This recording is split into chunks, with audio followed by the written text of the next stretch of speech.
Auxiliary channels, buses, subgroups, what are they? And why are they important? And why should you be using them? Coming up next.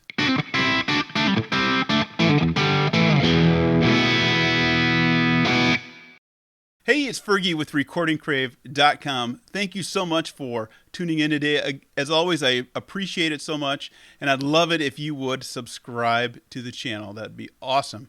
So is there a difference between an auxiliary channel or a bus? Well, yes, there actually is. An auxiliary channel is actually a channel.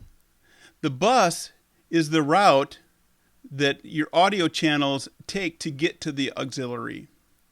Okay, so this is for Pro Tools, but for any DAW, you're going to have a setup similar to this in your own DAW.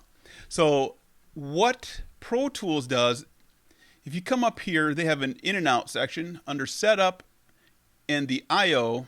They'll have several tabs here, but the bus tab is the one we're interested in. Now, what I would recommend, if you haven't done this yet, is go through here on your bus tab and set up all your bus channels. So you can pre-name them to submaster, vocal bus, drum bus, reverb bus, whatever bus that you want. You can go in there and pre-name it. The benefit of pre-naming a bus is that when you're in a session, is that you can actually quickly go to, let me close this out here. You can go to this here, go to here, and go to the drum bus because it's already there. You don't have to type it in or anything. It's all done for you in advance. If you go to the I/O section in Pro Tools and input everything that you want for a bus and do it in an order that you can find it quick. Now, that is the I/O section for that bus that I just showed you is not what I use now. This is an older session, about 2 years old, so that my bus is more in a different order. So if you go to track here and you go to new, or you do your shortcuts on your keyboard, here's your basic tracks that you have. But the auxiliary input, so I can make that mono or stereo. I'm not going to put one in because I have them all in the way I need them right now. Essentially, an aux channel is a channel that allows audio to be passed through. And when you actually go to direct the other channels to the auxiliary channel, that is called busing. For example, my drum set here, I have 13 drums here. This is a loop here. I process that different, so that does not go to my drum aux. So here you have the kick, you have snare, hi-hat, toms, overheads, and room mics. And the huge benefit of having an auxiliary channel is busing, so all of that over to this drum bus. So hopefully that makes sense. So I'm taking all these channels and I can turn the volume of those up and down just with that right there. Let me show you real quick. Okay, so when I made this video, I didn't realize right away that I didn't actually show you how to change these in and outs here to set up the bus and the aux. So what you do, okay, this is the drum bus here, and this tab says drum bus on it. What you do is you come here, if that's set to nothing, to no input, then you go to your drum bus or whatever bus you're working with, and you select that. And then what you do is you come over to your drums, and the quickest way to do it is if you take your drums, I want to take everything except the toms,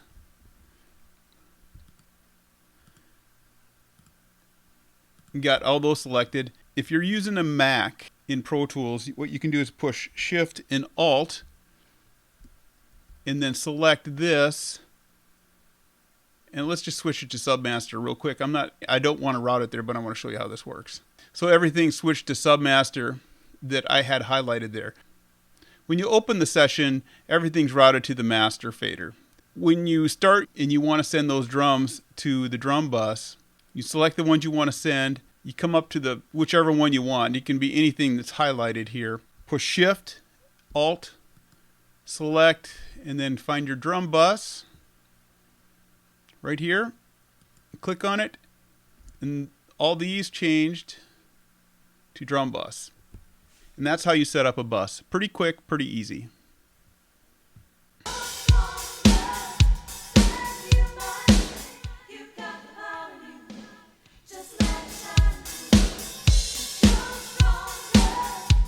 So with one control, I can move it up and down.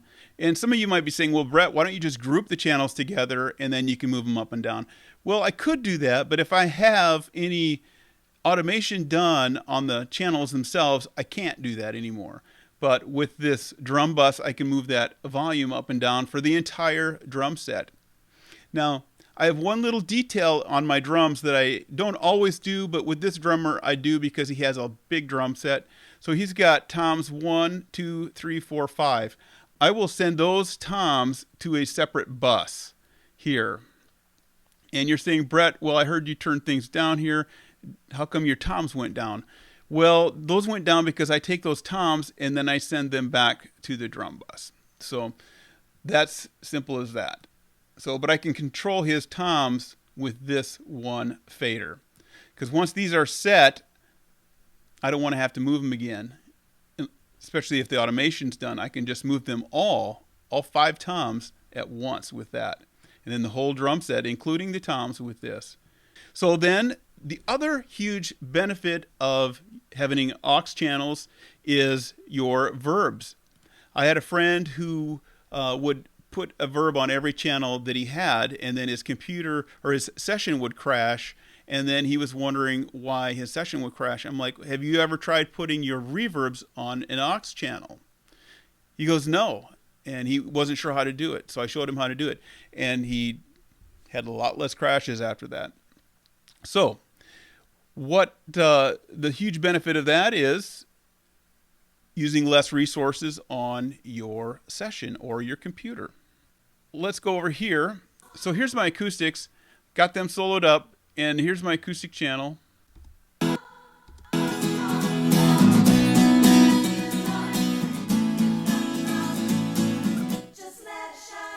What you're hearing on the vocals is the reverb box is bleeding through the submaster.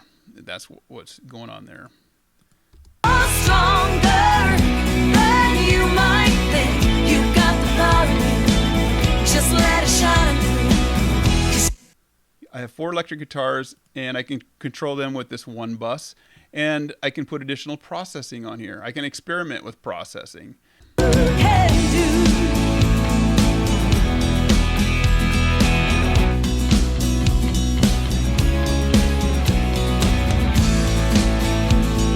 Again, same with the drums. I can control everything on the guitar channel, the electric guitar channel with this one fader. Here are my lead vocals, and these are routed to this vocal bus here. So I have processing here, and then I have some additional processing here. And then these are this pinkish color is my background vocals, and those are routed to there. So I can control the volume of all these with this one. And then I share the verbs on both of these with vocal. Well, I have the verb here, vocal verb, vocal delay 1, and then I have the intro. There's an intro vocal that I have a separate delay set up for, an intro verse bus right there, because I process that. There's an intro to the song that she sings a little different than the rest of the song, so that's processed differently, and that's another huge benefit there. Thank you so much for watching. Please subscribe if you haven't, and we will see you in the next video.